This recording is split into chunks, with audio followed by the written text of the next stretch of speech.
Great, well thank you very much for the invite. I'm actually really excited to be here. It's a long way from Aberdeen, talking about what we've been doing up there. So a lot of the work I'm presenting today is some of a postdoc I did 2 years ago, but also a lot of the work is from John Howell at Aberdeen, who has spent his career, or latter part of his career, looking at virtual geoscience as well. So today I'm going to give you a talk about introduction to virtual outcrops, tell you a little bit about what they are, how we make them, the applications that we do with them, and I'm going to give you a little virtual field trip demo as well, all going well and all working.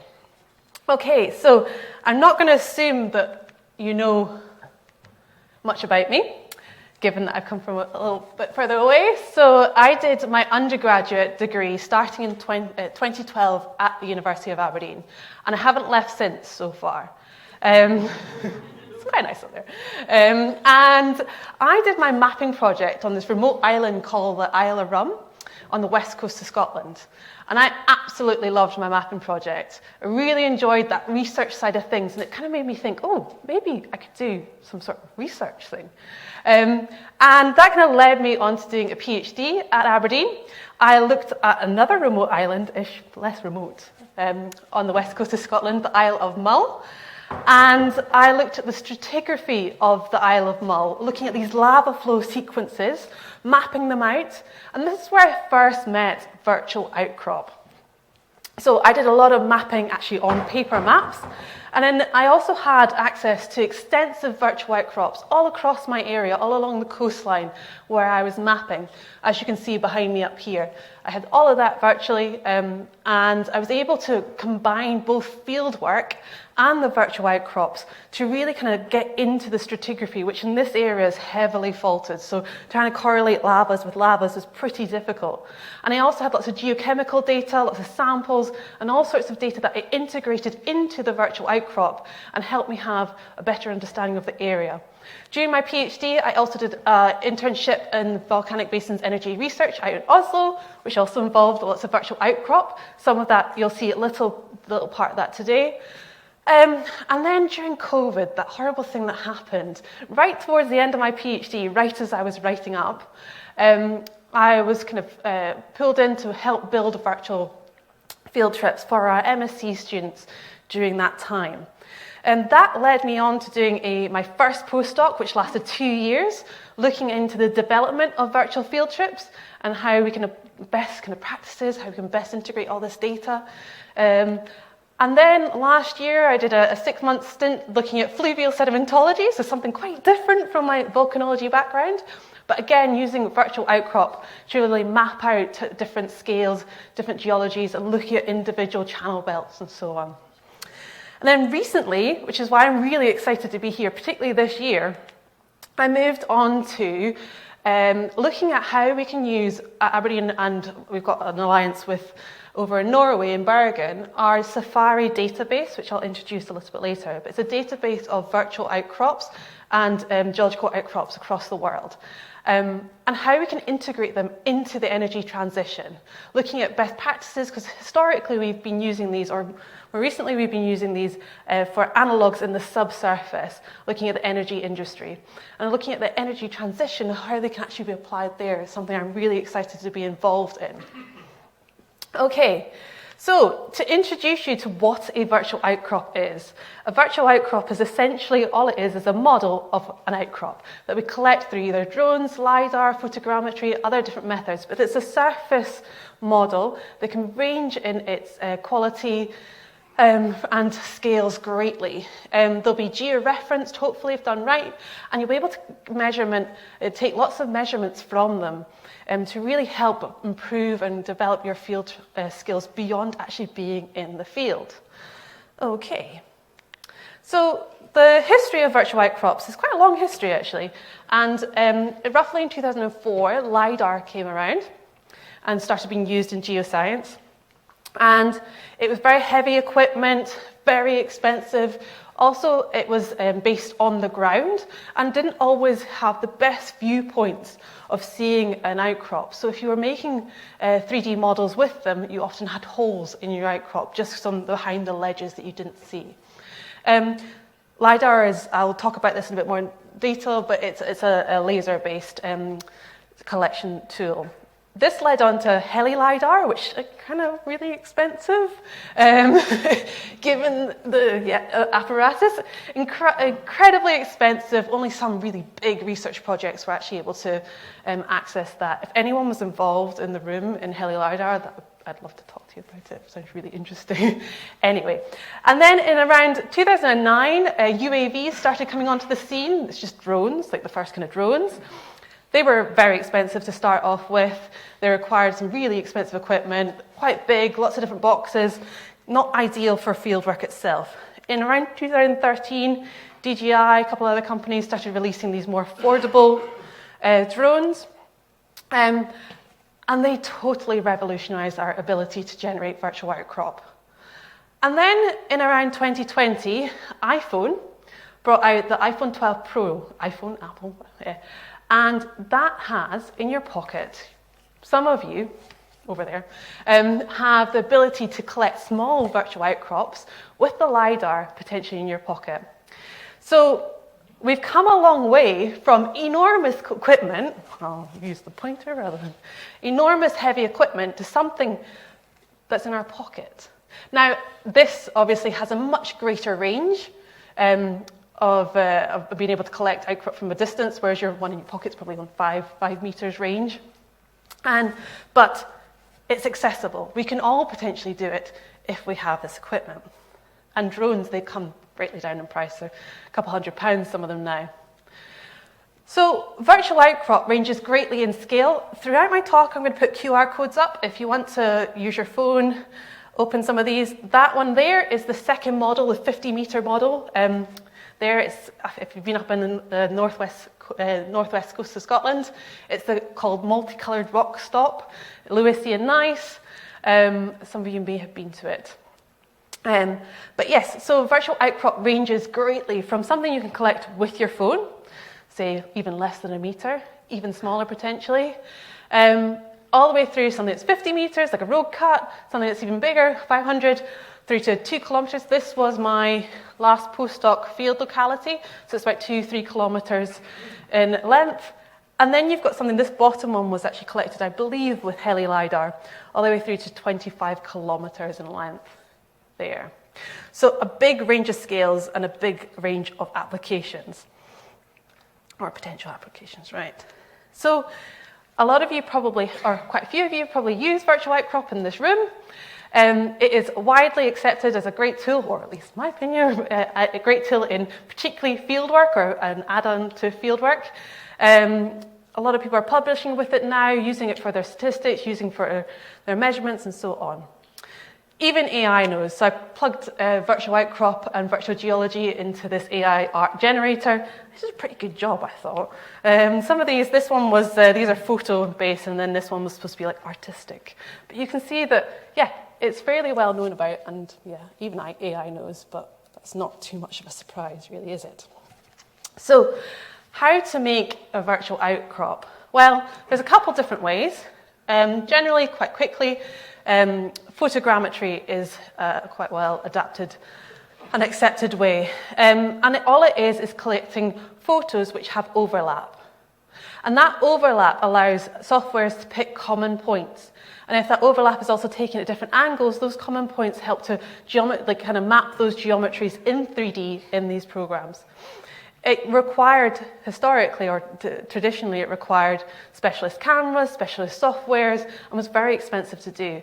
But now with virtual outcrop being able to be collected with UAVs or drones, it is completely different now. Some softwares are still very expensive, but you can get some free softwares that do a pretty good job of actually collecting and processing virtual outcrops.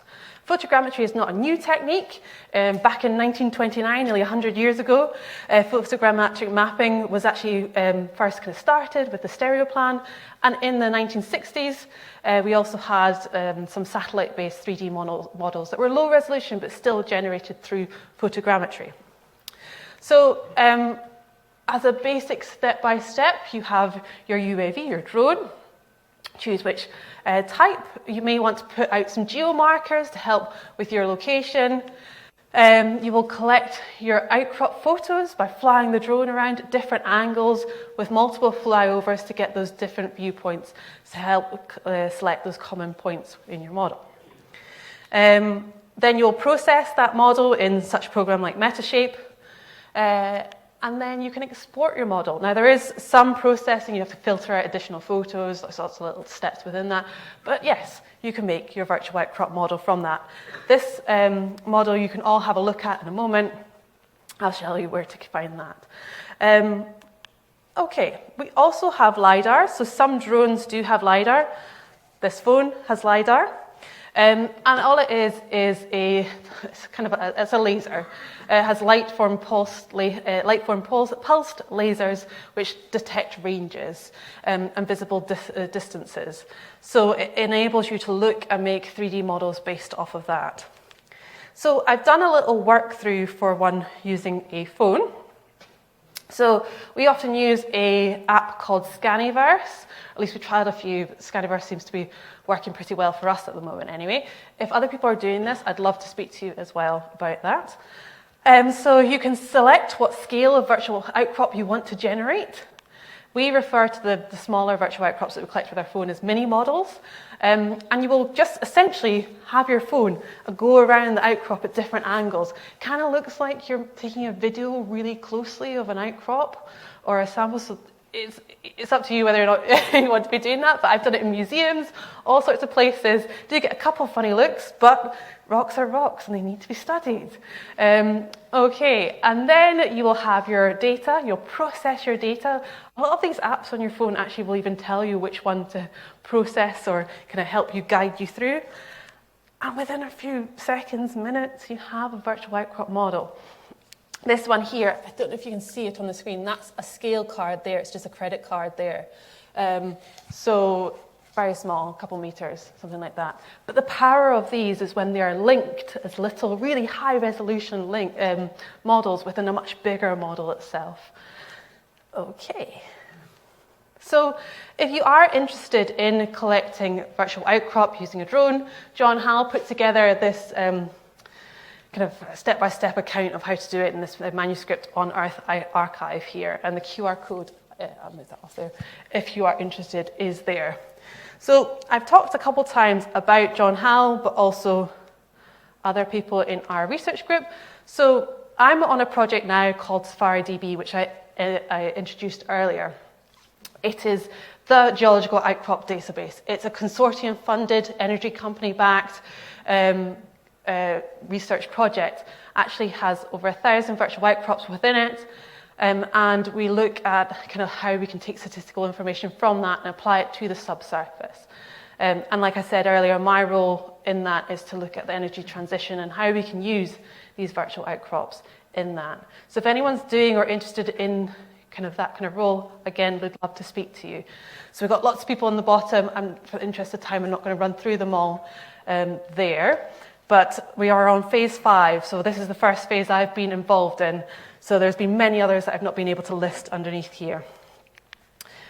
Okay, so one of the spin-offs out of Safari is we do have this online repository of virtual outcrops, which are open access that anyone can have a look at. If you open that model with the QR code previously, that was you on V3Geo. That QR code there, again, it opens V3Geo. V3Geo has around 350 models on that. Not all of them are ours. You can upload your own model if you wish as well. It is just a platform so that you can actually access, take measurements, all these other things. But it links into the Lime software that we've been using and developing Aberdeen and Bergen to actually be able to work with these models at higher resolution and actually picking out and all these other things. And I'll give you an example of a virtual field trip based on that. So to give you a little demo video, click Find Models. You can either search for a specific place if you know it exists.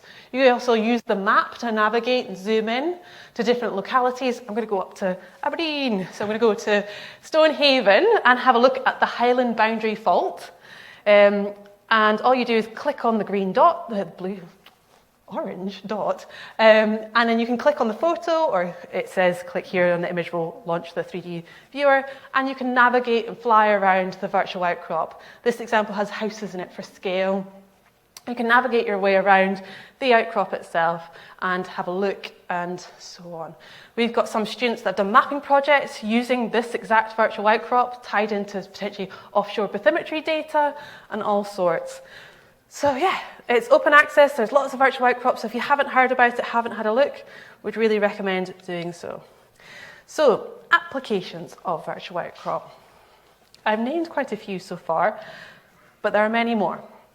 So we can use them for research, for teaching, and for potential commercial purposes. So I'm not going to run through all of these, but I'll run through a few.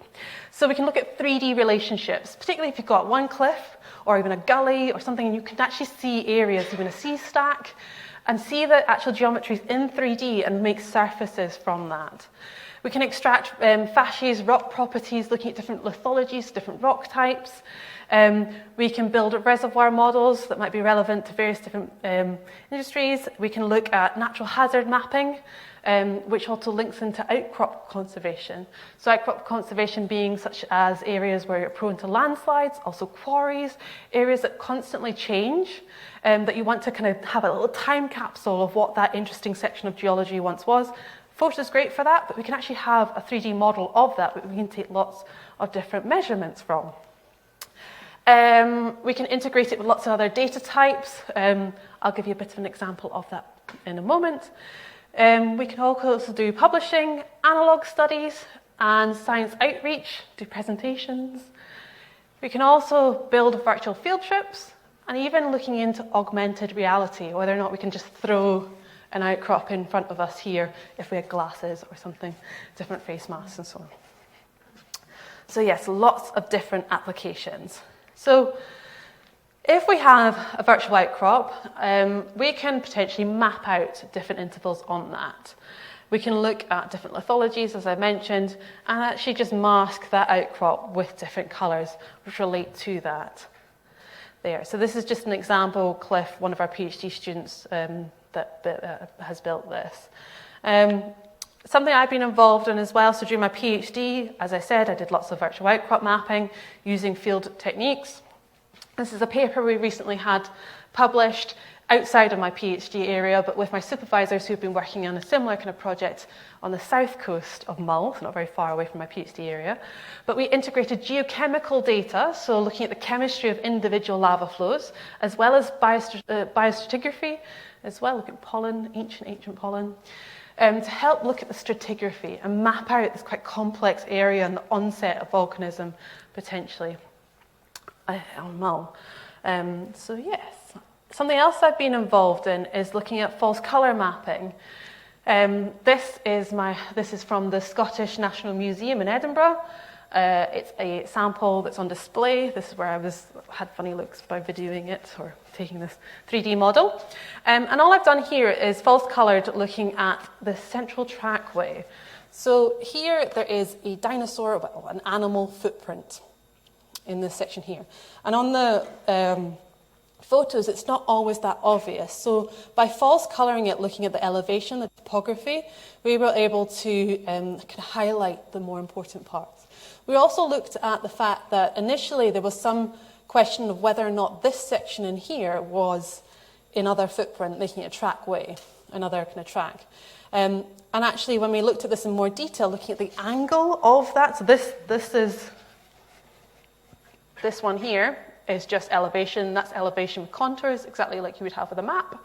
And this is angle, so the angle of the dip of the unit or the surface. And that is simply coloured based on that. So you could actually see this section in here looks a lot more like the rippled angle area rather than the footprint itself. So we're kind of able to exclude that as a potential idea. So yes, lots of different applications from something much bigger. So that last Mull example was 2-3 kilometres long of outcrop, whereas this is, a metre in size.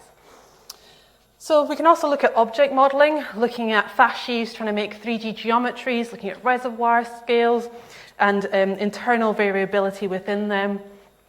and take out statistical information such as channel belt and channel body scales and sizes and thickness, and more data from that. So there's lots of data that we can generate out of the field. So that is one of the really big positives that I'm going to talk about in a bit more detail in a moment on using virtual outcrop.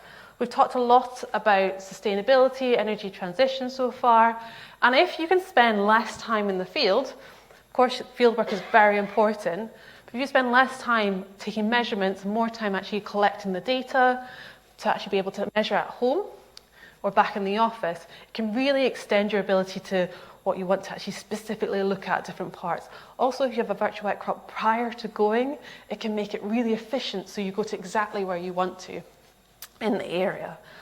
Okay, we're also looking at auto-interpretation as well. So a PhD student, John Wood, is looking at how we can actually train packages to interpret themselves. And this is going fairly well so far. I mean, he's been doing quite a lot of work on this, and I'm sure he'll publish on it relatively soon, if not already, I'm not quite sure. But yeah, so this is some of the work that John Howell, PhD student, has been doing so far. So now on to what I've been spending the last kind of couple of years building and doing at Aberdeen. Virtual field trips. So for context, we run a couple of different field trips across the curriculum. The example I'm going to talk through in a moment, I did a case study as an MSc field trip. So here's some happy pre-COVID individuals in the field. Then this guy came along and messed that all up. So we were in a fortunate position in some ways at Aberdeen that we have an extensive database of virtual outcrop that we were able to go into the field virtually. So when planning virtual field trips, you can go about it multiple different ways. So the location-based virtual field trip might be an exact replacement of a physical field trip that you go to. You might also want to make a kind of a fictional locality using world-class examples, but with a basic kind of map or something that links it together so it feels like a location. You could also do a thematic kind of virtual field trip where you'll be looking at, say, a depositional setting, going across the world, looking at world-class examples or different areas of that. Or you might be looking at a common theme across a virtual field trip, and we're going to go on a little virtual field trip that falls within this category here. And then when it comes to delivery of virtual field trips, again, there can be a big range. So they could either be tutor-led in the classroom, step by step, they're talk through what they're expected of and talk through a locality, and it's all done in real time. You can also have, say, a virtual field trip where they're expected to do some segments on themselves, but come back and have like a working group or discussion points and so on. Then you can have a student-led, which might be more kind of a gaming environment, something along those lines in that sense, so flipped learning potentially. And then you have independent work, might be a mapping project using virtual outcrop, so more kind of along the lines of virtual field work as opposed to a virtual field trip. Okay, so at Aberdeen, we had to replace some of our MSc field trips during the pandemic. Ollie in the back here went on one of these.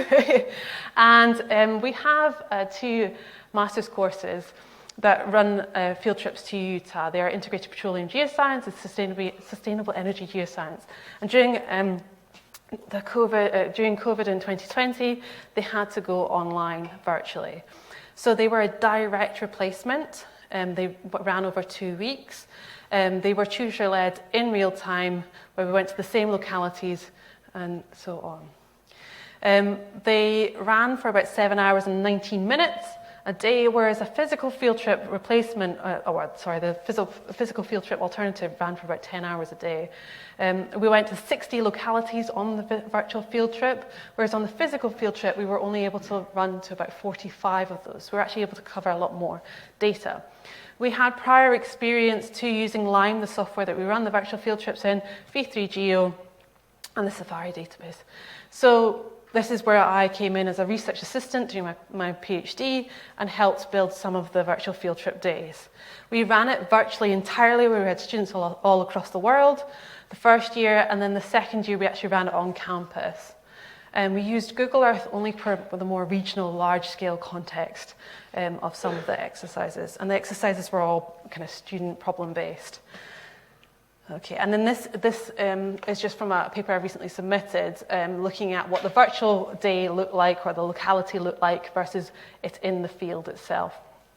Exactly the same locality, talking about exactly the same topic, but with a different kind of viewpoint in the virtual versus physical. And then we looked at actually how these compare. Like direct, we had this opportunity to study something that is exactly the same, or as much as we could make it exactly the same in the virtual world to the physical world that we had previously. So this is, again, another plug for a manuscript there if you're interested in it. But the point is, how do they compare? We looked at how we construct them, how we deliver them, and the implication for future. But ultimately, how do virtual field trips compare to their physical field trips? So, disadvantages of virtual field trip. There are quite a few to list. Loss of social cohesion. There is a reason why all of us are in this room today. There's a reason why you've chosen to come to this and spend some time with other people. Loss of social cohesion, you don't have those little discussions over coffee, over lunch. They're not traveling together, they're not building up in the evenings and being able to make those kind of friendships and bonds as easily as they might in a physical field trip. That also leads into potential lack of informal discussion, whether or not that's about the geology, what they're wanting to do in the future, and so on. These kind of things really benefit students from being able to do. Also, it's difficult to replicate the immersion within the travel, the outdoors, its nature, the smells, the sounds. All those things link into it being a very memorable experience in your day or in your life. And then lack of embodiment, being able to actually understand what the scale of the rock is yourself compared to the area that you're looking at. Sometimes we see photos online and we're like, oh, that looks really pretty. And then if we actually go there, we're like, oh, wow, that's much bigger than I thought, or vice versa. Both happen. And then there are potential IT issues, of course, and an increase in cognitive load. And I find this point quite interesting because models themselves are becoming more widely used across all sorts of different topics. So this cognitive load that we have now definitely is something that we need to think about when we're using virtual outcrops. But going forward, I'm teaching a lot in first years, and they don't seem to have as many issues using virtual outcrops as certainly I did initially when you're not sure which way to how to navigate. Google Earth, for instance, a lot of people are now using that a great deal in school, so that means that they have that ability that they've already kind of learned as they've gone older. So less cognitive load. A reliance on group work as well, potentially, and no new data collection. So on the Utah field trip, often we collect additional virtual outcrops or collect new virtual outcrops to update our older ones, maybe our LiDAR ones, for instance. So yes, it is reduced, unless you're collecting data on perceptions or experience of virtual field trip, like I did. So loss of income to potential local communities, which are kind of geological hotspots as well, is another disadvantage of virtual field trips. There are many advantages of virtual field trips as well. So they have an increased accessibility, whether that's cost, physical access, and time spent that they might not have if they've got caring responsibilities and so on. They are geographically independent. You don't have to go in an order that suits where one locality is next to another. You can go in a way that actually suits the geological narrative and go to localities that might be further flung that you might not be able to reach on a normal physical field trips. They are also logistically easier, so you don't have to rely on looking at weather, tide, all those other things, particularly in the UK, that we have to look at. A greater volume of data to be presented at different scales. I showed earlier the virtual outcrops, they range greatly, but we can also look at thin sections all the way through to regional seismic and so on. Enhancements in 3D understanding potentially, because we actually are able to show the students the fold. Like, we all love waving our hands in the field and saying, oh, you see this outcrop there and so on.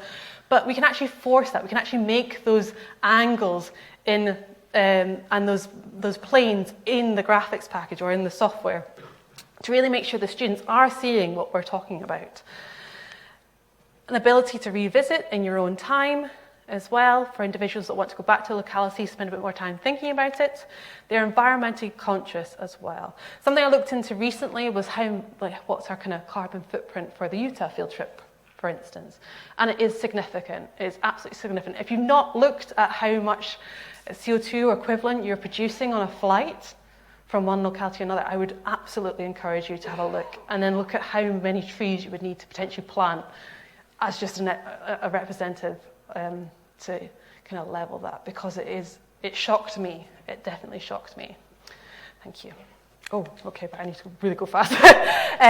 No safety concerns as well, and they're time efficient, less time traveling. I have spent a bit of time doing some first year field trips. I'm going to show you some of them just now. We kind of run these. In Scotland, we have no geology at a high school level, a secondary school level, so we have to really start from the ground up. I do one introduction, and then I run them through the main rock types, looking at faults, folds as well, fundamental principles of geology. I link them to hand samples, and they do an assessment for me. I'm running through that really quickly because I have a virtual field trip that I want to get to. It's a little bit long. Okay, so first locality. Some of you hopefully recognize this map.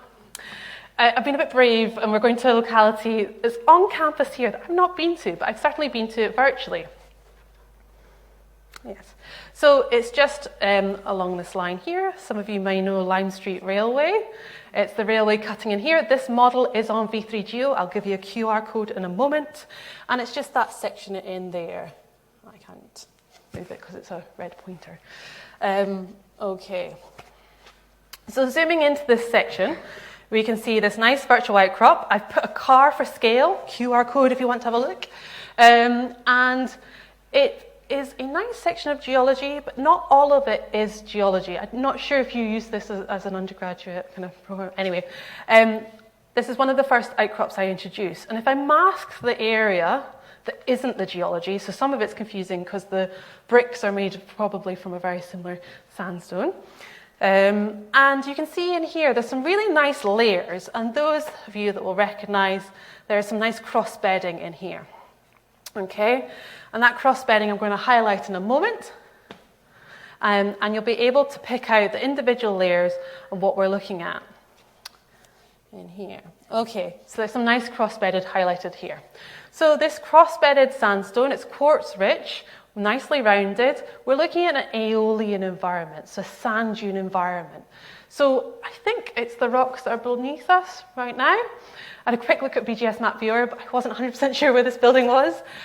So back in the Triassic, we had an environment that looked a lot like that, right beneath our feet. And the area that we're looking at now would have looked like a hot, nice climate, lots of sand dunes, and so on there. I'm going to just go off of this so I can fast forward a bit.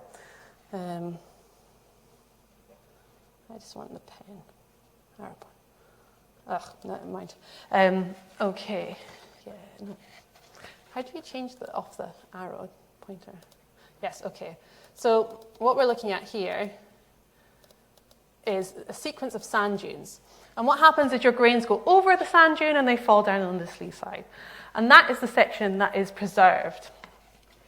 So what we're looking at in this segment is essentially, as your sand forms these stacked sequences, your dune goes across, the water table may rise, and you have that base of the sand dune preserves. And that might stack up on top of each other as these dunes migrate across the area. It's not been playing. So in other words, we're looking at a section that looks just like that in there, but the wind was going the other way. Okay, so it is very rare in geology to preserve anything that isn't just the base of the dune. But we're going to have a look at some... Oh, I just closed that. Excellent. Right. We're going to have a look at a section of geology that's quite unusual. So in the Huab Basin in Namibia is where we're going next. And it is just the southern part of Africa here. There we go. So I've given you a little context with just Google Earth. And we're off to this section up here, Huab Dune. This again is on V3 Geo if you want to scan the QR code that is just coming up. There's QR code, I'm going to just zoom into there. Okay, so there's your QR code. This outcrop is significantly larger than the one we were looking at previously. It is, if I just jump to here, there's your car right on the top of the dune. It will zoom out in a minute and you'll get a bit better context. So yes, you can see that outcrop has some variability in terms of its colour. So the car was just a dot on the surface of that top surface there. So if we look at the central part of the model here, we're looking at something that's familiar to our last locality, but just slightly different. It is sandy by its nature. You can see these kind of what looks like bedding, and we've got like large-scale cross-bedding in this locality. And what's happening here is we do have an aeolian environment, but something different to our last section is happening. We don't have just the base of the dune preserved. We actually have almost the entire dune preserved.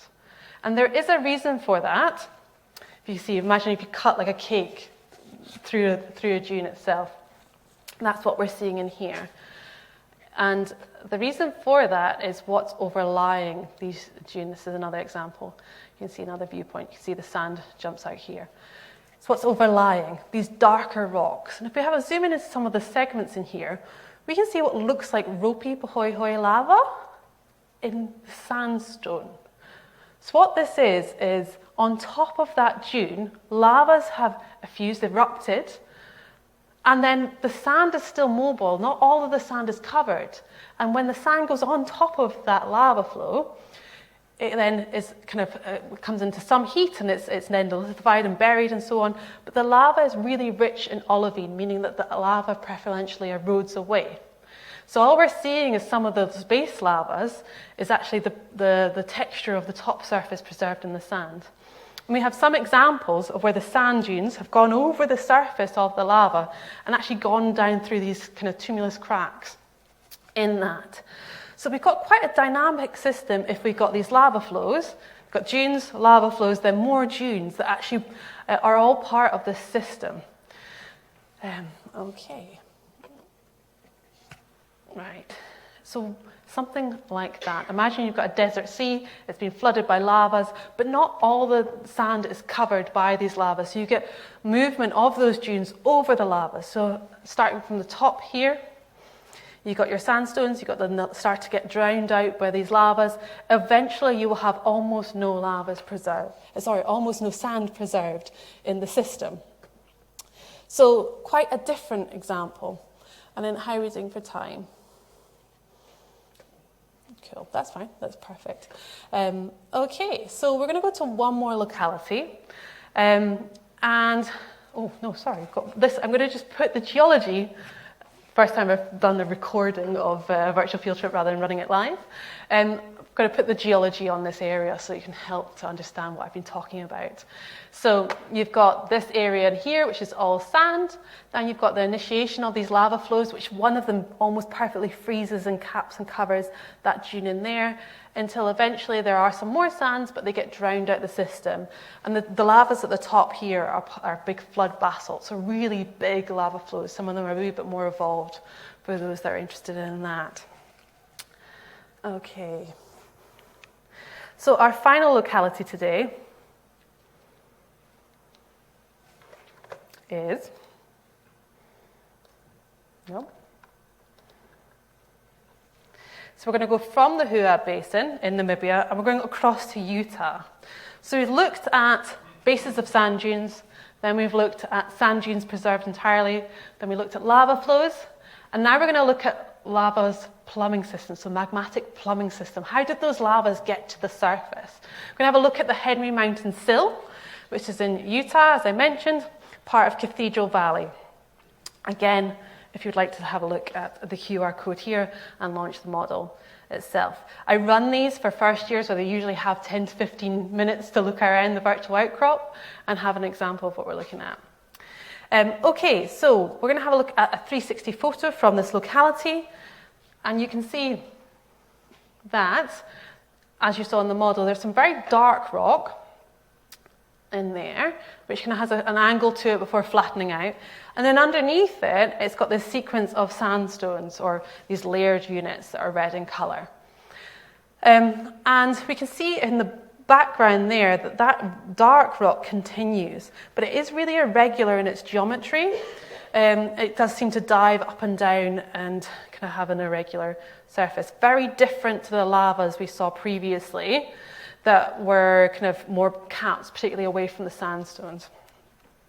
And you see over in that area there's continued segments of sandstone and then this darker rock that seems to cut through it. And what we're looking at in here is a magmatic plumbing system. Sometimes we have beautiful big magma chambers, as we were looking at previously, essentially, and sometimes we have a network of intrusions. And what we're seeing in here is one of these networks of intrusions. So I've coloured in the intrusion there for you. So you can see that it does cross-cut through the sandstone there. It's continuous beyond the outcrop, as we described, but this is a really nice example to study. So if you zoom into the sand itself, or the unit that it's intruding through itself, we'll see that we've got some minor faults in this rock, some that maybe the intrusion itself might have harnessed previously in other areas, but we can see some really nice offsets in the sandstone beds there. And then towards the top of this viewpoint, do you see that that red sandstone is very red here? As you get closer to this intrusion, is lighter in colour. And that is what we would often call a bake contact. So the magma itself would have been potentially 1,200 degrees, something along those lines. At the time of intrusion, there might be fluids associated, heat associated with that, and it's actually caused this kind of nice bake contact along its edge. And you can see that really nicely in this model that continues all the way across and up here. So if that was to reach the surface, it might eventually form a lava flow or something along those lines, but in this case, it's frozen in its place. And that's what we're looking at. We've gone through various different localities and had a mini, really quick virtual field trip across them. And you can see I'm talking through that area there. Okay, so I didn't need to do that, but that's fine. So the future of virtual field trips. I've rapidly gone through a series of localities with you. And I think what's really exciting for me, at least, is the combination of looking how we can integrate physical field trips with virtual field trip elements. Whether or not that's kind of running virtual field trips prior to a physical field trip or after to help with more efficiency, or actually looking at augmented reality as well. So maybe having access to a virtual outcrop while you're in the field, maybe that's great, particularly if it's interpreted to help the students understand what they're looking at, the regional scale. We might be able to integrate more data rather than just having it in a field guide. We might be able to actually throw it onto the outcrop if you're wearing glasses or something like that and see what we're talking about and make sure those students are trying to see what we're talking about and helping guide that through. But particularly what excites me is looking at the regional context of the geology itself, looking at the outcrops and how they relate on a wider scale. Because at least in my experience of going on field trips, sometimes I wasn't quite sure how different areas linked up in more of a regional scale. And that is something that really excites me, at least, with virtual field trips and the integration between the two. So we've looked at a wide range of localities and applications in a wide range of applications of virtual outcrop, including virtual field trips, supplements to field trips, and analogue studies. We've looked at virtual outcrops and how they can provide unique numerical data and allow us to characterize rocks potentially even better than we would have been previously. We've looked at automated interpretation that will hopefully further revolutionize the collection of quantitative data. And virtual geoscience is ultimately a very fast-moving field and becoming more accessible with every day, including the iPhone. and other smartphones. And virtual outcrops have become a key aspect as a modern geological toolkit, and many of us are using them. I'm sure of the case of that, even in this room. So thank you very much. I'd be more than happy to answer a question now and also discuss things later as well. That's another QR code to V3Geo if you want to have a look.